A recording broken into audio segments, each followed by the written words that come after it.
going on, man? It's your man Raider coming to you live, all right? Very live with the Unchained deck profile, all right? Make sure if you have any comments, questions, or concerns about this deck profile that I'm about to show you right now, leave a couple comments in the comment section, so you know what? I can learn just like, some of you guys are learning from my deck, all right? So here we go. We're going to get started. Starting with the Unchained, we got to run 3 Unchained Twin Ahura, 3 Rakia. Now, really important, these two here, all right? These two here are the real starters of the whole deck, okay?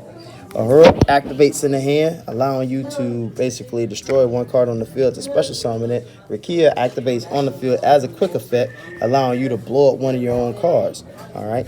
Both of them have floating effects. Once they hit the graveyard because they were destroyed by a battle or card effect, you get to special summon another Unchained Soul or Unchained Rage or Disaster from the deck to the field. 2 Unchained Soul or Disaster. All right, uses ability to link monsters off using your opponent's monsters, and then the new one is the Unchained Soul, Abominable Unchained Soul. Really good card. All right. Once it's special summoned, you can discard and pop another card on the field. If it gets destroyed at the same time, at the same turn of a special summon, you get to bring it back for free. How easy is that? How easy is that? I mean, these cards are just ridiculous with it. All right. 2 Dark Spirits, Dark Spirit of Malice, Dark Spirit of Banishment. Banishment, really good one. Opponent declares an attack. Basically, send this off to the graveyard. Send it off to the graveyard, and then special summon a level 8 fiend monster, either in attack or defense. More than likely, you'll be going for either the Abominable or the Disaster. Either one of them, make sure you put it in defense mode. If you bring her out, make sure you put her in attack position. Malice, whenever your opponent activates the effect, do the same thing as Banishment. Send it to the graveyard. You can pitch it. And then special summon a level 8 fiend. But we're going to add a little danger into it. All right, 2 Danger Thunderbirds. We don't want to add a lot of dangers in here, so we add 1 Nessie. But the real spiciness of it all, we add 1 Grapha. All right, Grapha is such a cool card. All right, it's not a once per turn, and it just basically destroys whatever I need to destroy on the field once it gets discarded to the graveyard. All right, and you'll see why I have those cards in there later. 3 Vishuddha. Okay, another good card, another extender. Well, first turn play. Well, actually second turn play. Basically, you special summon, link off, banish from the graveyard, spin one monster back into the opponent. Iron Dragon Time. All right, this card has seen so much play ever since I've been putting it in the deck.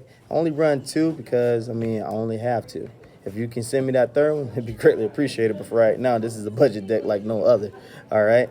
Iron Dragon Time does a lot of destruction for me. Plays 3 columns in 1 row. You can special summon it. Then he blows up that column that he's landed in. I use this from time to time, especially with Cross Sheet coming out. Well, with Cross Sheet out, take away a link zone, that extra monster zone that my opponent has and can use.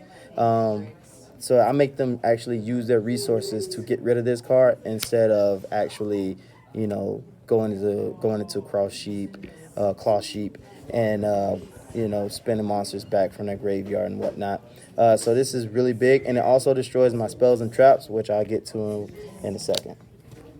2 Ghost Ogres and 2 Ash Blossoms. Ash Blossom, everybody knows what this is. Ghost Ogre, everybody knows what Ghost Ogre is. Ghost Ogre actually kicks off effects with some of my link monsters, and once I get to my link monsters in the extra deck, you'll see why. I run 2 Abomination's Prison, okay, and then 1 Wailing of the Unchained Soul. Unchained Soul is basically link monster. You link for an Unchained Soul, destroy 1. Just a rotor of the deck. Does have a special effect. If it's destroyed as a set card, get the special summon Unchained monsters. For back row duty, 1 Twin Twister, 2 Cosmic Cyclones. Enough said. 2 Called by the Graves. Stops from getting hand trapped. All right. 1 Monster Reborn. And for my level 8, since I have like 6 in here, I run 2 trade-ins. Trade-in is such a good card because of the simple fact that I can put Disaster in the graveyard if I need to, or it can help with back rows with Thunderbird and Grapha. So once they get discarded, their effects kick in, and that just helps break boards. 3 for traps. 3 Abominable Chamber of the Unchained. Really good card. Allows me to special summon monsters, unchained monsters from my graveyard or my hand. Also, if it's destroyed as a set card, allow me to special summon 1 unchained monster from the deck. Escape of the Unchained. Target 1 unchained monster, pop 1, pop it, and then pop another card. Then you get the unchained floating effect. Especially if it's one of the twins, you get to special summon another card from the deck. And then Lost Wind. Since my link 2 is at 1800, I do need some added protection, especially going first. Lost Wind does that, negates the effect of the special summon monster and cuts his attack in half, so that actually gives me a little grace period to get my plays off. Especially if he or she happens to negate my monster's effect with a permanence, I get to turn around and do the same thing with them. Also has a good graveyard effect. If my opponent special summons from the extra deck, I get to set it again, but it's banished the second time. Now for the extra deck, I got 1 Monk. All right, that's for the Vishuddha. 2 Unchained, Soul of Rage. Really good card. Takes my opponent's monsters, special summon monsters as a quick effect. Up to this guy. All right, Anguish. Anguish allows me to link summon on my turn. Really good beater. Really good card. And then 2 Unchained Abomination. Now, Unchained Abomination is nothing but destroy, destroy, destroy. Doesn't matter if you do it, doesn't matter if your opponent do it.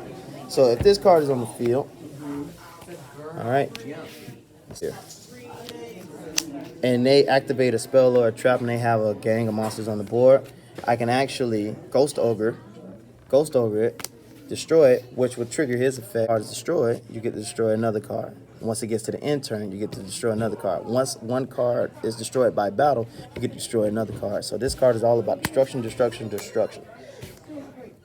And then you got your basic Unicorn, Phoenix, Cerberus. I haven't had to go in those in quite some time. Usually the game doesn't last that long because the Unchained is just too crazy. 1 card, Appaloosa. I mean, do I really need to explain anything about Appaloosa? No, I shouldn't. It's just such a good card if you can get the right amount. 1 big guy. All right, Dingirsu for my level 8 plays, and then Hope Harbinger for another level 8. All right, now these 2. All right, I would usually make this going second. I would usually make this going first. Going first, you get to negate one of their spells that they try to start one of their combos with. This one I just send with no target. And this card is one of the best cards in the game because it does have that non-targeting factor to it. So if you can get a card off the field without targeting it, like Avermax or Blackluster Soldier of Chaos, this is the card you want to use. And then I kind of go back and forth with these. I don't play Boar Sword in here, but I do play Boar Load. And then I also play Beauregard. I really like Beauregard.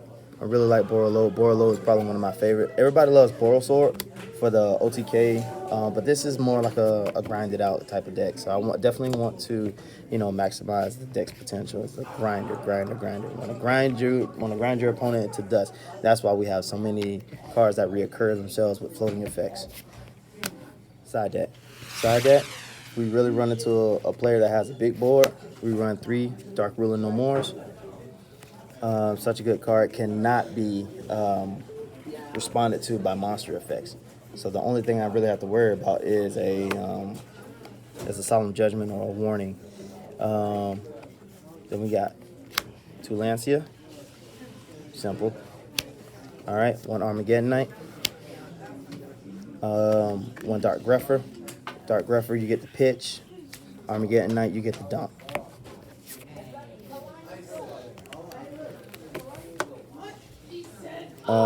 And then one of the best solemns, I believe, strike. 3 strikes. Everybody loves the judgment because it stops everything, but I like the strikes because I don't want to pay a ton of life points to actually stop something, especially when everybody's playing monster effects. Sky Striker is kind of on the back burner right now because the Engage is gone, but they still have to use their Kagari, their Hayate. Even if you're talking about Orcus, they have to still use their on-field effects or even in the graveyard effects. So this one is a perfect card to actually play. And then I just played 1 Solemn Warning.